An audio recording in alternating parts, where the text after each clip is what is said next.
కుటుంబంలో మనం ఉన్నప్పుడు మన కుటుంబం దీవించబడే కుటుంబంగా ఉండాలి. మన కుటుంబం ఆశీర్వదించబడే కుటుంబంగా ఉండాలి. మన కుటుంబం వృద్ధి పొందే కుటుంబంగా ఉండాలి. కానీ అనుదినము కృషించిపోయే కుటుంబంగా ఉండకూడదు.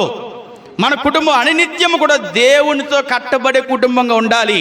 దేవునికి దూరం అయిపోయే కుటుంబంగా ఎట్టే పరిస్థితిలోనూ ఉండకూడదు. మనమంతా దేవునితో ఐక్యమయ్యేటట్టుగా ఉండాలి, కానీ దేవునితో వేరపరిచే వారిగా మనం ఉండకూడదు. ప్రియులారా, చాలా జాగ్రత్తమైన విషయం ఇవి. చాలా జాగ్రత్తగా మనం ఉండాలి.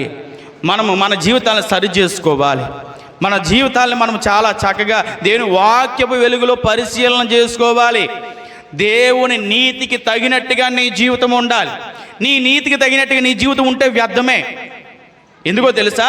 మన నీతి మనకు మంచిగానే ఉంటుంది, మనం చేస్తే అది కరెక్ట్గా ఉంటుంది, పక్కోడు చేస్తే తప్పుగా ఉంటుంది, నీతి అప్పుడే మారిపోద్ది. కానీ దేవుని నీతి ఎలాగ ఉండదు. తన భక్తుడైనా ఒకటే, లోకంలో ఉన్నవాడైనా ఒకటే. దేవుని నీతిలో ఎటువంటి మార్పు లేదు. ఆయన నిన్న నేడు నిరంతరము కూడా ఎలా ఉన్నాడట? చెప్పాలి, గట్టిగా చెప్పాలి. ఎలా ఉన్నాడు? ఏకరీతిగా ఉన్నాడండి ఆయన.